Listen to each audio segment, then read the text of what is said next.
मेरे प्यारे बच्चों, आज की वीडियो में हम बीए फर्स्ट ईयर के फर्स्ट सेमेस्टर के इंग्लिश लिटरेचर के यूनिट नंबर 1 का पार्ट 3 पढ़ने वाले हैं।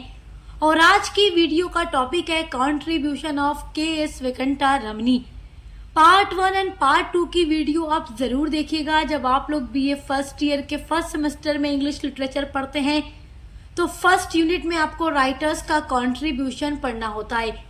कंट्रीब्यूशन क्या है मैं आपको पार्ट 1 की वीडियो में बता चुकी हूँ। पार्ट 2 की वीडियो में भी काफी डिटेल में बताई थी कंट्रीब्यूशन क्या होता है।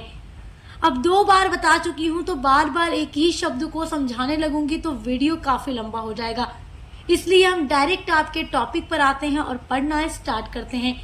ये क्लासेज हर यूनिवर्सिटी के बच्चों के लिए हैं, चाहे आप किसी भी यूनिवर्सिटी से पढ़ाई करते हैं। न्यू बैच 2027-28 के बच्चों के लिए ये क्लासेज हैं। देखिए, एग्जाम में क्वेश्चन पूछता है write a note on K S. Venkata Ramani या write the contribution of K S. Venkata Ramani in Indian English literature. इस तरीके से क्वेश्चन पूछता है तो जैसे आपको आंसर लिख कर के आना है बिल्कुल वैसे ही मैं इस वीडियो में आपको पढ़ाने वाली हूँ। तो देखिए, कंट्रीब्यूशन ऑफ के.एस. वेंकटा रमनी, इस तरीके से आप पहले हेडिंग डालेंगे, उसके बाद पॉइंट बनाकर लिखेंगे बायोग्राफी।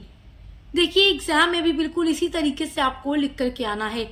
देखिए, के.एस. वेंकटा रमनी का पूरा नाम कावेरी पट्टनम सिद्धांता वेंकटा रमनी है। तो देखिए, KS. Venkata Ramani was one of the earliest Indian English writer. तो ये बहुत ही फेमस इंडियन इंग्लिश राइटर थे। ही वॉज बोर्न इन 1891 इन कावेरी पट्टिनम तमिलनाडु। इनका बॉर्न यानी इनका जन्म हुआ था 1891 में कावेरी पट्टिनम में, जो कि तमिलनाडु में है। He studied at Madras Christian college and later earned a law degree from presidency college Madras. देखिए, इन्होंने अपनी स्टडी जो कंप्लीट की वो मद्रास क्रिश्चियन कॉलेज से की एंड लेटर मतलब बाद में, एंड लेटर और बाद में अर्नड ए लॉ डिग्री, उन्होंने लॉ डिग्री भी ली, यानी इनके पास लॉ की भी डिग्री थी। इन्होंने कानून की भी पढ़ाई की फ्रॉम प्रेसिडेंसी कॉलेज मद्रास के प्रेसिडेंसी कॉलेज से इन्होंने लॉ की पढ़ाई कंप्लीट की। Although he worked as a lawyer. देखिए, हालांकि वो एक लॉयर थे, वकील थे और वकील के रूप में भी ये काम करते रहे, लेकिन his real interest was literature and the development of rural India.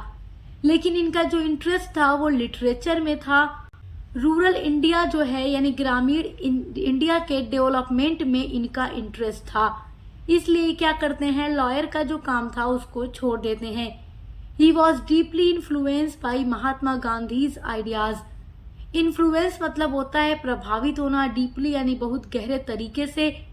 तो he was deeply influenced by Mahatma Gandhi ideas. ये महात्मा गांधी के आइडियाज से काफी ज्यादा प्रभावित हुए थे।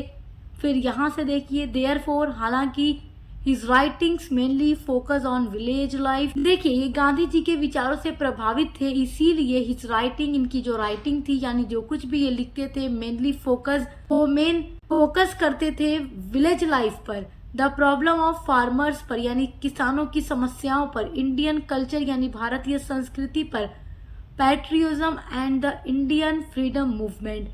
पैट्रियोटिज्म यानी कि जो देशभक्ति है, राष्ट्र प्रेम है, इनके टॉपिक में आपको ये भी देखने को मिलेगा। और इंडिया की आज़ादी के लिए जो आंदोलन हुए, ये सारी चीजें इनके वर्क में दिखाई देती हैं। His famous novel include Murugan the tiller, जो कि पब्लिश्ड हुई 1927 में, एंड कंदन द पैट्रियट। देखिए, इनकी बहुत ही फेमस नॉवेल में इन शामिल होती है Murugan the tiller. His famous novel include, इनकी फेमस नॉवेल में इंक्लूड यानी शामिल है Murugan the tiller and Kandan the patriot. तो ये इनकी बहुत ही फेमस नॉवेल है। He died in 1952 after suffering from tuberculosis। तो ट्यूबरकुलोसिस बीमारी की वजह से इनकी डेथ 1952 में हो जाती है। आपकी नेक्स्ट हेडिंग है contribution to Indian English literature, यानी कि इंडियन इंग्लिश लिटरेचर में के.एस. वेंकटा रमनी का कंट्रीब्यूशन यानी योगदान क्या है। तो एग्जाम में कंट्रीब्यूशन को आप ऐसे ही पॉइंट में लिख करके आएंगे तो एग्जामिनर आपको पूरा नंबर देगा। फर्स्ट पॉइंट होगा कंट्रीब्यूशन का, KS. Venkata Ramani was one of the earliest and most important writer of Indian English fiction. देखिए, के.एस. वेंकटा रमनी वाज यानी थे one of the earliest and most important writer, यानी कि इंडिया के English fiction में KS. Venkataramani एक बहुत ही फेमस लेखकों में से एक थे। नेक्स्ट पॉइंट होगा, he was among the first writer to present South Indian village life in English literature.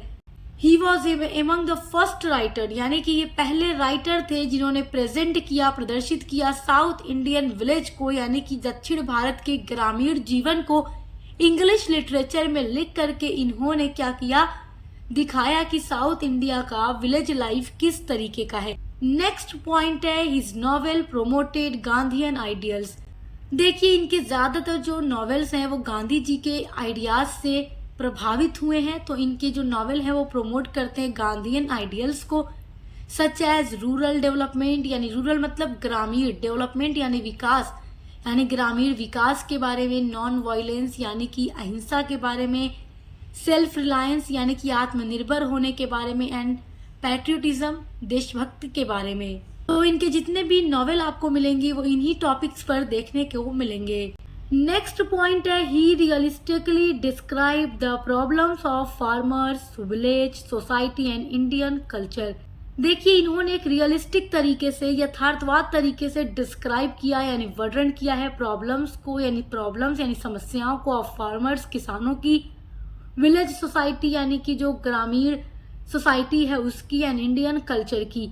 तो इन्होंने बहुत ही सच्चाई के साथ किसानों की समस्याओं को, विलेज लाइफ को, प्रॉब्लम्स को और इंडियन कल्चर को बहुत ही अच्छे तरीके से अपने नॉवेल्स में एक्सप्लेन करके लिखा है।